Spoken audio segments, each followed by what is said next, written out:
Case பிரச்சனையெல்லாம் எப்படி இருக்கு? சரியாயிடுச்சா? சால்வ் ஆயிடுச்சா? கேஸ்லாம் புக் பண்ணீங்கன்னா புக் ஆகுதா?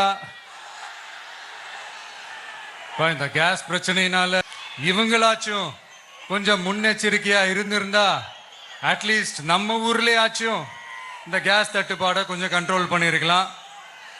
இவங்க 2 பேரும் தான் இதுக்கு காரணம். ஆனா நம்ம ஸ்டாலின் சாரை கேட்டீங்கன்னா நமக்கு அதுக்கும் சம்பந்தமே இல்லையே அப்படின்பாரு. ஆனா அவர் வீட்டில் ஏதாவது ஒரு ரைடுனா, அவர் வீட்டில் ஏதாவது ஒரு பிரச்சனைனா டெல்லிக்கு பறந்து போயிட்டு வருவாரு. அனைவருக்கும் வணக்கம். இந்த பதிவு யாருக்கு என்று சொன்னால் தற்குறி விஜய் எவனுக்குத்தான். இன்று திருச்சியிலே வேட்புமனு தாக்கல் செய்துவிட்டு பிரச்சாரம் என்ற பெயரிலே ஒரு 10 நிமிடம் பேசினா, அதுவும் எப்போது பேசினாலும் அல்லையா கக்குனதையே கக்குனா. என்ன பேசுனா? நல்லா இருக்கீங்களா, சாப்பிட்டீங்களா, இன்னைக்கு சிலிண்டர் உங்களுக்கு கிடைக்குதா அப்படின்னு சொல்லிட்டு குறிப்பாக முதலமைச்சரை பார்த்து கேட்குறான். என்ன கேட்குறான்னா, இன்னைக்கு சிலிண்டர் தட்டுப்பாடு இருக்கே, இதுக்கு முதலமைச்சர் தான் காரணம். இன்னொன்று கேட்குறான், அதாவது முதலமைச்சர் வந்து நீங்கள் டெல்லிக்கு போகலாம்ல சிலிண்டர் சம்பந்தமா அப்படின்ற மாதிரி கேட்குறான்னு. நான் கேட்குறேன், தற்கூரி விஜய் அவனே, நீ முதலமைச்சர் சொல்லிட்டு இருக்கல, நீ போய் மாண்புமிகு மோடி அவர்களை கேட்கலாம் அல்லவா? சரி, அதாவது சிலிண்டருக்கு வந்து தமிழ்நாடு முதலமைச்சர் கேட்குறிய, நான் தெரியாம தான் கேட்குறேன். சிலிண்டர் வந்து யார் தரணும்? மத்திய அரசாங்கம் தான், அவங்க கண்ட்ரோலில் தான் இருக்கு இல்லையா? அதை கூட உனக்கு தெரியல. அப்புறம் என்ன சொல்கிறான்? எப்பயும் பேசுகிற மாதிரியே, எப்பயும் சொல்கிற மாதிரியே டயலாக், சினிமா டயலாக். ஒன்று டிவிக்கே, இன்னொன்று டிஎம்கே, இதை தவிர வேறு எதுவுமே தெரியாது இல்லையா? அதன் பிறகு அதாவது வந்து தேர்தல் வாக்குறுதி இலவசமாக கொடுக்குறோம். அது எங்களை வந்து சொன்னேன் இல்லையா?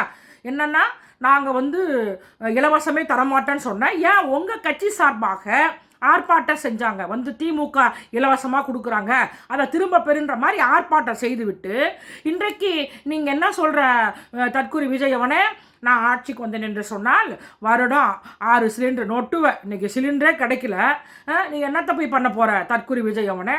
அதன் பிறகு என்ன சொல்கிறேன், நான் ஆட்சிக்கு வந்தேன் என்று சொன்னால் 1 பவுனு பட்டு புடவை அப்படின்ற மாதிரி திருமணம் ஆனவர், அதாவது திருமணம் ஆனால் அப்படின்ற மாதிரி சொன்னீங்க. நான் கேட்குறேன், உன்னால் எப்படி தர முடியும்? நீ எப்படி வந்து இலவசமாக நீ அறிவிக்கலாம்? அதன் பிறகு என்ன சொல்கிறேன், நான் ஆட்சிக்கு வந்தேன் என்று சொன்னால் 2500 ரூபாய் இல்லையா உங்களுக்கு மாதம் தர அப்படின்ற மாதிரி சொல்கிறிய. நீ தான் சொன்ன தற்கூரி விஜய், இலவசமே நாங்கள் தரமாட்டேன்னு சொல்லிட்டு இல்லையா? நீ வந்து இப்படி வந்து போயிட்டு சம்பந்தம் இல்லாமல் வந்து இல்லையா, உனக்கு கிட்டத்தட்ட ஒரு அரை மணி நேரம் 1 மணி நேரம் கூட பேச முடியாத, அதுவும் முன்னையெல்லாம் பார்க்காம ஏதோ டயலாக் வந்து மனப்பாடம் பண்ணிட்டு பேசுவேன், இன்றைக்கி வந்து பார்த்தோம் என்று சொன்னால் இல்லையா, நீ அதை வந்து பார்த்து பேசிட்டு எப்போ பார்த்தாலும் உனக்கு முதலமைச்சரை பற்றியே பேசுகிறதே உனக்கு வேலையை போச்சு. நான் கேட்குறேன், முந்தா நாள் அப்படி தான் உங்கள் கட்சியில் இருக்கிறானே ஆதவ அர்ஜுனா, அவன் அப்படி தான் நாங்களோட பாட்டில் அடித்தோம், அதுக்கு முதலமைச்சர் வந்து பார்த்து கொண்டு இருக்கிறாரு, முதலமைச்சருக்கு வேறு வேலையே இல்லை அப்படின்ற மாதிரி பேசுகிற.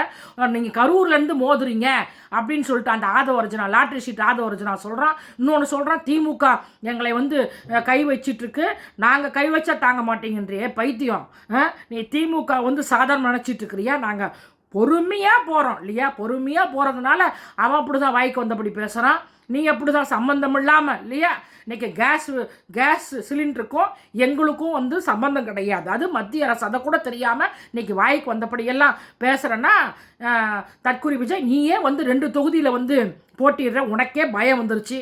நிச்சயமாக நீ தோல்வி பெறது உறுதி. வாய் அடக்கி பேசு தற்கூரி விஜய். நன்றி, வணக்கம் நண்பர்களே.